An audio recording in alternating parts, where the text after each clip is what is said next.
பழைய ஏற்பாட்டு பகுதி நியாயாதிபதிகள் 4ஆம் அதிகாரம் வசனங்கள் 4 முதல் 16 வரை. அக்காலத்திலே லபிதோத்தின் மனைவியாகிய தெபோராள் என்னும் தீர்க்கதரிசியானவள் இஸ்ரவேலை நியாயம் விசாரித்தாள். அவள் எபிராயிம் மலை தேசமான ராமாவுக்கும் பெத்தேலுக்கும் நடுவில் இருக்கிற தெபோராளின் பேரிச்ச மரத்தின் கீழ் குடியிருந்தாள். அங்கே இஸ்ரவேல் புத்திரர் அவளிடத்துக்கு நியாய விசாரணைக்கு போவார்கள்.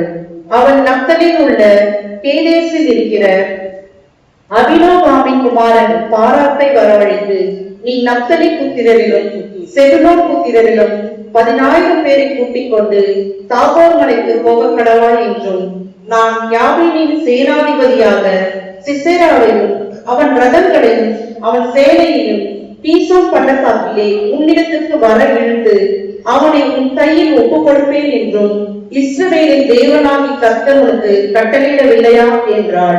அதற்கு பாராள், நீ என்னோட கூட வந்தால் போவேன், என்னோட கூட வராவிட்டால் நான் போக மாட்டேன் என்றான்.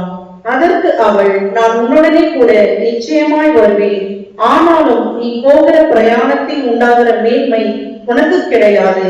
கர்த்தர் சிசேராவை ஒரு ஸ்திரீயின் கையில் ஒப்புக் கொடுப்பார் என்று சொல்லி தெபோராள் எழுப்பி பாராக்கோடே கூட கேதேசுக்கு போனாள். அப்பொழுது பாராக் செபுலோன் மனுஷரையும் நப்தலி மனுஷரையும் கேதேசுக்கு வரவழைத்து தன்னை பின் செல்லும் 10,000 பேரோட போனான். தெபோராளும் அவனோட கூட போனான்.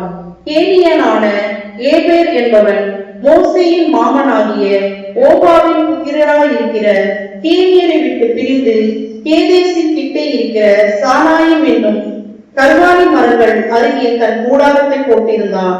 அபினோகாமின் குமாரன் பாராக் தாபார் மலையிலே ஏறி போனான் என்று சிசேராவுக்கு அறிவிக்கப்பட்ட போது, சிசேரா 900 இரும்பு ரதங்களாகிய தன்னுடைய எல்லா ரதங்களையும் தன்னோடு இருக்கும் எல்லா ஜனங்களையும் புறஜாதிகளின் பட்டணமாகிய அரோசேத்தில் இருந்து கீசோன் பள்ளத்தாக்கிலே வரவழைத்தான்.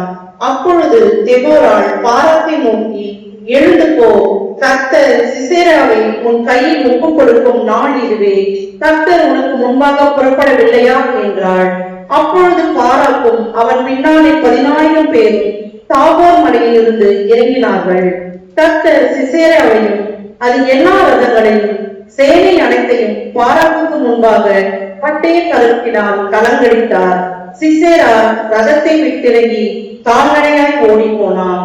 பாராக் ரதங்களையும் சேனையையும் புறஜாதியாருடைய அரோசேத் மட்டும் துரத்தினான். சிசேராவின் சேனையெல்லாம் பட்டய கருப்பினால் விழுந்தது, ஒருவனும் மீதியாய் இருக்கவில்லை. ஆமென்.